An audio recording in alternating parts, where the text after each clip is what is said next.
আল্লাহ নবী সাল্লাল্লাহু আলাইহি ওয়াসাল্লাম বলেন, ওয়া আযমু ইনদাল্লাহ মিন ইয়াউমাল আযা ইয়াউমাল ফিত্র। ইয়াউমাল আযা মানে ঈদের দিন, ইয়াউমুল ফিত্র মানে দুইটা ঈদের দিন বলতে একটা কুরবানি ঈদ যেটাকে বলা হয় ঈদুল আযহা এবং ঈদুল ফিতরের দিন। তোমাদের দুইটা ঈদের দিন আছে, কিন্তু আরেকটা খুশির দিন হলো, সেটা হলো ইয়াউমাল জুমআতে, অর্থাৎ জুমার দিন। মর্যাদার দিক, কিসের দিক থেকে? মর্যাদার দিক থেকে। এই দিনে গুনাহ মাফ করা হয় অসংখ্য মানুষকে। এই দিনে সমস্ত আমলগুলোকে আল্লাহর দরবারে সমর্পণ করা হয়।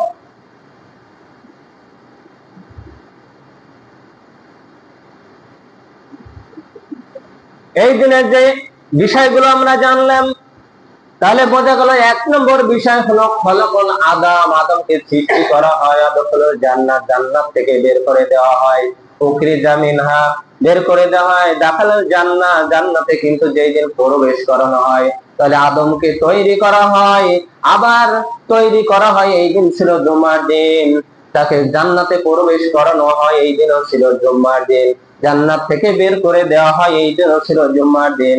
ইন্না ইয়াউমাল জুমআতি সাইয়্যিদুল আইয়ামুল আযম, সমস্ত সপ্তাহে যত দিনগুলো আছে এই দিনগুলোর উস্তাদ কিন্তু নেতা হলো জুমার দিন। আযম ইনদাল্লাহি ইয়াউমাল আযহা ইয়াউমুল ফিত্র।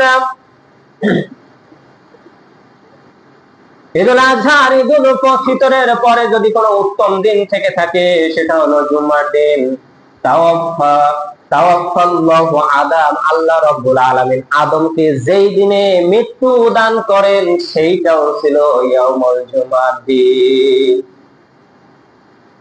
ওয়া ফি সাআতি লা ইয়াসআলুল্লাহু ফিল আয়াতি, বান্দা যদি আল্লাহর কাছে দোয়া করে এই দিনের দোয়া কিন্তু রব্বুল আলামিন বৃথা দেয় না। আর কিয়ামত সংগঠিত যেই দিন হবে, ওয়াফি তাকুমুল সাআতু, যেই দিন কিয়ামত সংগঠিত হবে সেই দিনের নাম হবে ইয়াউমুল জুমআহ।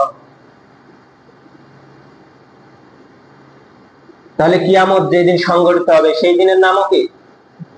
জুমআ।